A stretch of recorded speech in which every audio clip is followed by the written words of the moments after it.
তোমরা কেমন আছো ফ্রেন্ডস? আশা করছি ভালো আছো। তোমাদের সাথে আমি খুব ভালো আছি। আমার চ্যানেলে তোমরা এই নতুন দেখো, প্লিজ চ্যানেলটা ঝটপট সাবস্ক্রাইব করো আর পাশে থাকা বেল আইকন টুং টুং টুং করে বাজিয়ে দিও, কারণ কি আমার ভিডিও নোটিফিকেশন যাতে করে তোমরা সবার আগে দেখতে পাও। তো আজকে হচ্ছে ফাইনালি চড়ক, আর আমি তো রেডি সেডি হয়ে গেছি। আর তোমরা কে কীভাবে রেডি হচ্ছে অবশ্যই কমেন্টে জানিও। তো চলো বেশি একটা ভাট না আমাকে আজকের ভিডিওটা শুরু করা যাক। তো এখানে চলছে চড়কের আর একটা ইন্টারেস্টিং পার্ট, বলতে পারো হাস্যকর একটা মুহূর্ত। মানে এটা হচ্ছে এই যে গরু নাঙল চষে, সেটাও এই চড়কের মধ্যে রয়েছে। এটা ভীষণই মজাদার। আর এরপরেই তোমাদের সাথে গাছড়া নাচ শেয়ার করব। তো চলো বন্ধুরা, এবার তোমাদের সাথে একটু গাছড়া নাচ শেয়ার করা যাক, আর তোমরাও দেখতে থাকো।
এতক্ষণ তোমরা দেখলে গাজন নাচ, এবার মূল আকর্ষণ কিন্তু বস্যি ফোটানো। আর এখানে দেখো কে এসছে, আমাদের আরিয়সী দিদি। ও মাই গড, আমি তো ভাবতেই পারিনি যে এখানে এসে আরিয়সী দিদির সাথে দেখা হবে।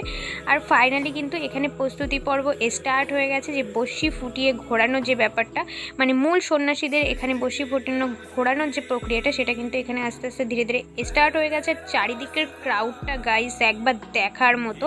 আর এখানে কিন্তু প্রত্যেক বছরই একটাই মূল সন্ন্যাসী হয়, বাট এবারের মেন আকর্ষণ কিন্তু এখানে ডাবল সন্ন্যাসী, মানে দুজন সন্ন্যাসী আছে, তাদেরকে এখন বস্যি ফুটিয়ে ঘোরানো হবে। তাদেরই কিন্তু প্রস্তুতি পর্ব চলছে অলরেডি। কিন্তু সমস্ত সন্ন্যাসীরা এখানে কিন্তু দড়ি ধরে সব ঘোরানো স্টার্ট করছে, মানে প্রক্রিয়াটা খুব ভালোভাবে দেখে নিচ্ছে কিভাবে কি সব ঠিকঠাক থাকে না থাকে, সবটাই কিন্তু চেক চলছে এখন। আর একটুখানি পরে কিন্তু সেই মূল আকর্ষণ, যেটা তোমরা দেখার জন্য ওয়েট করছো আমার ভিডিওর মধ্যে দিয়ে, সেটাই কিন্তু স্টার্ট হয়ে যাবে। আর কম বেশি চড়ক যারা গ্রামাঞ্চলে থাকো তারা তো জেনে থাকবে যে চড়কের মূল আকর্ষণ কোনটা। আর যারা আমার এই ভিডিওর মধ্যে দিয়ে দেখছো তারা তো অবশ্যই একটু ওয়েট করো, তারপরে জানতে পারবে। আর এখানে দেখো এখন বাতাসা ছড়ানো হচ্ছে। এই বাতাসা কিন্তু ছড়ানো যাদের মানসিক থাকে যে ভোলে বাবার কাছে যে আমি চড়কের সময় বাতাসা ছড়াবো বা বাতাসা দান করব, তারাই কিন্তু এই মানসাটা পূরণ করে এই দিনে এসে। আর এই যে দেখতেই পাচ্ছ এখানে কিন্তু এই যে এবার সন্ন্যাসীদের ঝুলিয়ে দেওয়া হবে, আর তারপরে গোল গোল রাউন্ড শেপে ঘোরানো হবে। সত্যি কথা বলতে এই দিনটার জন্য প্রচুর মানুষ এই যে ওয়েট করে থাকে। আর এই মাঠটা হচ্ছে শিবতলার মাঠ, কম বেশি তোমরা আমার বনগাঞ্চলের মধ্যে হলে জানতে পারবে। আর এটা হচ্ছে শিবতলার মাঠ। এখানটায় এটা এই ফার্স্ট টাইম বলে না, এর আগেও হয়, কিন্তু প্রত্যেকবারই একটা মূল সন্ন্যাসী থাকে। আর এবারের আকর্ষণ দুটো সন্ন্যাসী। আর এই চড়কের কিন্তু আরও ধাপ আছে, যেমন আঙুরের পথ দিয়ে হাঁটা, কাটার পরে লাফ দেওয়া বা বটির পরে লাফ দেওয়া, সেই প্রক্রিয়াগুলো আমি আসার আগে সব শেষ হয়ে। আর আমি লেটু এসেও যে এটা দেখতে পেরেছি, সত্যি আমার এত ভালো লাগছে কি বলবো। আর আমরা এখানে বন্ধু বান্ধবীরা মিলে এসেছিলাম, কারণ আমাদের বাড়ির থেকে এটা অনেক। সেই মুহূর্ত কিন্তু এসে গেছে বন্ধুরা। এই যে দেখো মূল সন্ন্যাসীকে কিন্তু এই যে বস্যি ফোটানো কমপ্লিট, আর এবারে এই দড়ির সাথে বেঁধে দিয়েই কিন্তু এই যে ঘোরানোটা স্টার্ট হবে। সত্যি কথা বলতে গা শিহরণ একটা এই অনুভূতি বলতে পারো, আর এই কনসেপ্ট বলতে পারো। সত্যি কথা বলতে এরকম কনসেপ্টে আমিও বিশ্বাসী নই, কিন্তু এটা প্রাচীনকাল থেকে চলে আসছে চড়কের এই রীতি নেওয়াজ বা এই পদ্ধতিগুলো। সেহেতু আমি আর ছোট প্রবৃত্তি মানুষ, এখানে আমি আগ্রহ বা অনিচ্ছা দেখিয়েও কোনো কিছু করতে পারবো না। কিন্তু চোখের সামনে এরকম কিছু দেখতে সত্যি ভালো লাগে না। পার্সোনালি রক্ত মাংসের মানুষ তো, সেহেতু ভালোটা লাগে না। সত্যি কথা বলতে আমি একজন বাবার ভীষণ বড় ভক্ত। সেখানে দাঁড়িয়ে বাবা এরকমটা কখনো চান যে সন্তানরা এতটা কষ্ট করুক, বা সন্তানরা এতটা কষ্ট করে এই সমস্ত পদ্ধতি পদ্ধতিগুলো করুক। আমার পার্সোনালি মনে হয় না যে তিনিও চান। যাই হোক, যার যার ভক্তি তার তার কাছে, কিন্তু মূল সন্ন্যাসীরা এটা মানেন যে এই রীতিগুলো আছে, এই রীতিগুলো চড়কের সময় করতে হবে ভোলে বাবার উদ্দেশ্যে, তাই কিন্তু এনারা করেন। কথা বলতে বলতে দেখো এখানটার রশিটা বাঁধা কিন্তু অনেকটাই কমপ্লিট, আর এখানটায় কি সুন্দর বেলুনগুলো টুংটুং করে ঝুলছে, আর একটুখানির মধ্যেই তোমরা সেটা দেখতে পাবে। আর সত্যি কথা বলতে এখানে কিন্তু ভীষণ পরিমাণে ক্রাউড, চারপাশে দেখছো লোকে লোক, মানে এত ক্রাউড। এর মাঝখানে ফুটেজ ক্লিপটা একটু জানি নড়বড়ে হয়ে গেছে, কিন্তু কিচ্ছু করার নেই, কারণ কি এখানে লাইটের ব্যবস্থাটাও তেমন একটা ছিল না। যেটুকুনি ব্যবস্থা করা হয়েছে তার মধ্যে দিয়েই আমি তোমাদের ফুটেজ ক্লিপটা অ্যারেঞ্জ করেছি। আর সত্যি কথা বলতে আজকের এই বিশেষ আকর্ষণটা তোমাদের জন্যই রেখেছি স্পেশালিভাবে। আর সত্যি কথা আরেকটা কথাও ভীষণ পরিমাণে ভালো লাগছে, এখানে গিয়ে আমার খুব ছোট খুদে খুব সদস্যদের সাথে দেখা হয়েছিল, যেটা আমার খুব ভালো লেগেছে যে আমার এইটুকুনি মানে চ্যানেলে যে খুদে সদস্যরা আছে তারা যে আমাকে চিনতে পেরেছে আর কথা বলেছে, এটাই আমার কাছে সত্যি ভীষণ ভালো লেগেছে।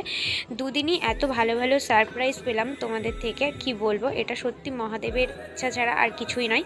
তো চলো কথা বলতে বলতে কিন্তু অনেকটাই এগিয়ে গেল আমাদের এই যে চড়কের মেন আকর্ষণ বা এই যে ঘূর্ণাবর্তন বলতে পারো। আর সত্যি কথা বলতে প্রথমের দিকে একটু প্রবলেম হচ্ছিল, এই যে দেখো একবার রশি বাঁধা হয়েছে, দেন আবারও রশি খোলা হয়েছে, কারণ ওনার যে ঝুলবে যেখানটায় যিনি মূল সন্ন্যাসী তার কিন্তু ভীষণই প্রবলেম। আর এখানে দেখতে পাচ্ছ সবাই ইউটিউবার, মানে চারি সাইডে সব ইউটিউবার, তার মাঝখানে আমি একটা প্রবৃত্তি মাত্র মানুষ দাঁড়িয়ে আছি। তোমাদের ভালোবাসা, তোমাদের সাপোর্ট থাকলে অবশ্যই আমিও একদিন দাঁড়াতে পারবো, এই আশা কামনা তোমাদের থেকে রাখি। আর তোমরা যেহেতু আমার ফ্যামিলি মেম্বার, আমি তোমাদেরকে কথা দিচ্ছি খুব তাড়াতাড়ি আমি ডেলি ব্লগ আপলোড করা স্টার্ট করব।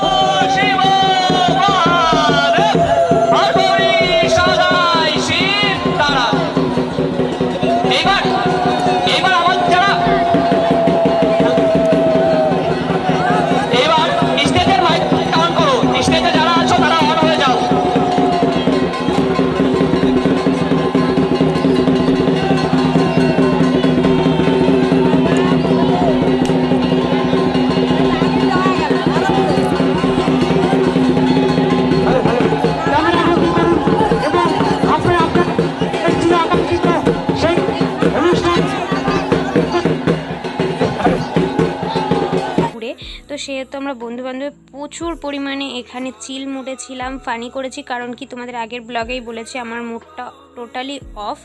আর সত্যি কথা বলতে মানসিক দিক থেকে আমি ভীষণ চাপে আছি, তো সে কারণেই ওরা যতটুকুনি পেরেছে আমাকে হ্যাপি রাখার চেষ্টা করেছে। আর তারপরে এখানটায় এবার আইসক্রিমের জন্য লাইন দেওয়া পড়েছে, কারণ 2-3টে আইসক্রিমের দোকান, এত ভিড় কি আর করা যাবে। তো এখান থেকে আইসক্রিম নিয়ে ফাইনালি আইসক্রিম সবাই খেয়ে দিয়ে এবার বাড়ির উদ্দেশ্যে রওনা দেবো। আর এই যে হচ্ছে স্টেজ, মেন স্টেজ, এখানে কিন্তু প্রোগ্রাম হবে। তো আজকের ভিডিওটা তোমাদের কেমন লাগলো অবশ্যই কমেন্টে জানিয়ে। তোমাদের সাথে দেখা হচ্ছে খুব তাড়াতাড়ি নেক্সট ব্লগে, ততক্ষণ ভালো থাকো, টাটা।